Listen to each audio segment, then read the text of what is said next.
Assalamualaikum warahmatullahi wabarakatuh. Selamat pagi teman-teman mahasiswa.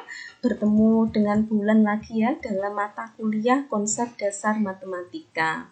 Nah, di pertemuan kedua ini kita akan belajar tentang hakikat matematika dan penalaran matematika. Silahkan dibuka bukunya, buku pegangan matematika kalian yang sudah kalian beli. Kalian buka bab 1 tentang hakikat matematika. Apa sih itu hakikat matematika? Matematika itu adalah salah satu bidang studi yang diajarkan di sekolah, baik sekolah dasar, menengah, maupun sampai perguruan tinggi. Ya, semua pihak, semua jenjang. Nah, dari PAUD juga ada diperkenalkan matematika, misalkan pengenalan bentuk, pengenalan simbol, pengenalan angka, namun ada tahapannya atau teorinya yang diajarkan dalam sekolah jenjang ke bawah, misalkan PAUD, TK, atau SD kelas 1, itu ada tahapannya. Namun semua bidang studi itu nanti akan diperkenalkan dengan matematika.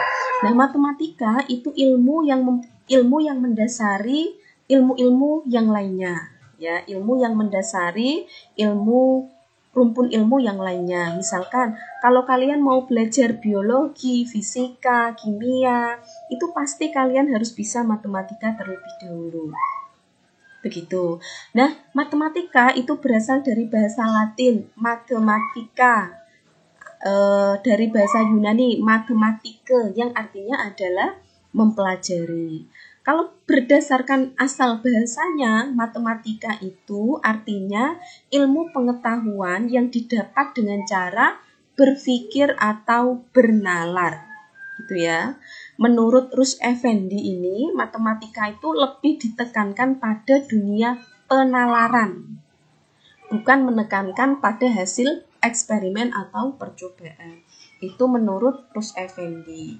Nah, menurut Johnson dan Rising, itu matematika adalah bahasa yang menggunakan istilah yang didefinisikan dengan cermat, akurat, dan representasinya itu dapat dilakukan dengan simbol. Itu ya, simbol. Contohnya ini, misalkan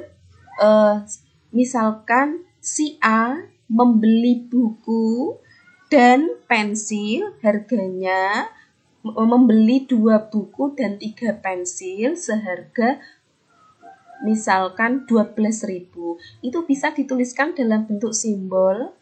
Nah, 2X ditambah 3Y. X itu pensilnya, Y itu misalkan bukunya.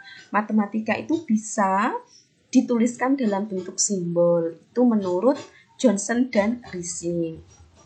Nah, dapat disimpulkan matematika itu apa sih? Yaitu ilmu tentang kuantitas, struktur, ruang, dan perubahan. Matematika juga disebut sebagai ilmu yang bersifat deduktif, artinya matematika itu membantu seseorang dalam menarik kesimpulan berdasarkan pola yang umum. Hal ini akan membiasakan otak kita untuk berpikir secara objektif. Karena itu, dengan belajar matematika dapat melatih kita berpikir cermat, teliti, tidak ceroboh dalam menyelesaikan setiap permasalahan yang kita hadapi. Nah, ini ya, perlu kita tekankan yang bawah. Kalau kita belajar matematika itu nanti kita akan melatih kita untuk berpikir cermat, teliti, tidak ceroboh dalam menyelesaikan suatu permasalahan. Maka dari itu, matematika itu penting sekali diajarkan di semua jenjang, baik dari jenjang anak usia dini sampai dengan perguruan tinggi. Itu ya. Saya akan melihatkan di PPT. Ini PowerPoint ya. PowerPoint-nya sudah saya share. Itu apa sih hakikat matematika? Matematika adalah bahasa simbol ya. Matematika adalah bahasa numerik. Matematika adalah bahasa yang dapat menghilangkan sifat kabur, majemuk, dan emosional. Matematika adalah berpikir logis ya. Kemudian matematika itu ratunya ilmu sekaligus pelayanannya. Ini maksudnya yang ratunya ilmu itu, matematika itu mendasari rumpun mata pelajaran yang lainnya, rumpun ilmu yang lainnya. Maksudnya seperti itu. Nah, banyak sekali simbol dari banyak sekali istilah matematika. Matematika adalah ilmu yang bersifat abstrak. Betul ya. Matematika itu adalah sains formal yang murni. Nah, banyak sekali istilah-istilah dalam matematika. Pengertian etimologi matematika berasal dari bahasa Yunani tadi, mathein atau mathema, belajar atau hal yang dipelajari, atau ilmu pengetahuan yang diperoleh dengan bernalar. Artinya ya, matematika itu adalah ilmu pengetahuan yang diperoleh dengan cara bernalar. Ciri-ciri utama matematika itu apa? Tadi sudah disebutkan di buku ya. Matematika itu bersifat deduktif ya, kebenaran atau suatu konsep yang diperoleh sebagai akibat logis dari kebenaran sebelumnya sehingga nanti dapat diambil sebuah kesimpulan. Namun, pembelajaran dan pemahaman konsep itu dapat diawali secara induktif. Itu. Selanjutnya penalaran. Nah, penalaran itu apa sih? Pasti kalian sudah pernah dengar ya istilah penalaran. Penalaran itu adalah salah satu bentuk aplikasi dari keterampilan berpikir matematika tingkat tinggi. Di samping komunikasi, koneksi, pemecahan masalah. Penalaran itu sangat erat hubungannya dengan penyelesaian masalah. Dalam menyelesaikan masalah, kalian itu akan diarahkan pada penalaran yang induktif ataupun penalaran yang deduktif, gitu ya. Nah, penalaran ada dua, yaitu penalaran induktif sama penalaran deduktif. Kalian sudah pernah dengar atau sudah pernah mempelajari sewaktu kalian SMP atau SMA. Itu ada jenis paragraf induktif sama paragraf deduktif. Masih ingat ya? Coba diingat-ingat kalau lupa. Nah, penalaran induktif ini hampir sama dengan paragrafnya, pola pikirnya hampir sama.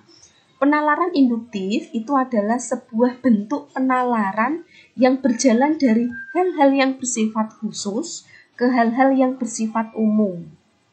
Gitu. Penalaran induktif itu bentuk penalaran yang berjalan dari hal-hal yang bersifat khusus ke hal-hal yang bersifat umum. Oleh karena itu, proses berpikir induktif itu meliputi pengenalan pola, dugaan, dan pembuktian atau generalisasi. Ulangi lagi, proses berpikir induktif itu meliputi pengenalan pola. Kita lihat polanya, terus kemudian kita duga-duga, kemudian kita buktikan atau kita generalisasikan. Ketepatan sebuah dugaan dalam pembentukan pembuktian generalisasi sangatlah tergantung dari data dan pola yang tersedia. Semakin data yang diberikan itu banyak, maka akan menghasilkan sebuah keputusan atau generalisasi yang semakin mendekati kebenaran. Contoh ini aja ya, ini misalkan kegiatan 1. Buatlah segitiga lancip, satu aja ya ini ya. Buatlah segitiga lancip dan ukurlah besar tiap-tiap sudutnya. Coba kita buat ya. Buatlah segitiga lancip. Coba kita buat.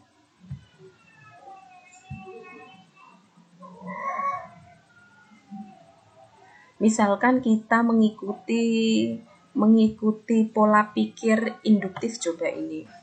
Nah, ini segitiga lancip ya. Namanya segitiga lancip ini. Coba kita mengikuti. Buatlah segitiga lancip dan ukurlah besar tiap-tiap sudutnya dengan busur derajat. Nah, coba kita ukur. Misalkan ini ya, ini sudutnya 50. Kemudian ini, kalau ini berapa? Ini misalkan ini ya, karena kan disuruh mengukur pakai busur. Misalkan kita ini 50 derajat. Yang bawah ini misalkan berapa ya? 75 derajat. Yang ini berapa? Kalau diukur pakai busur derajat.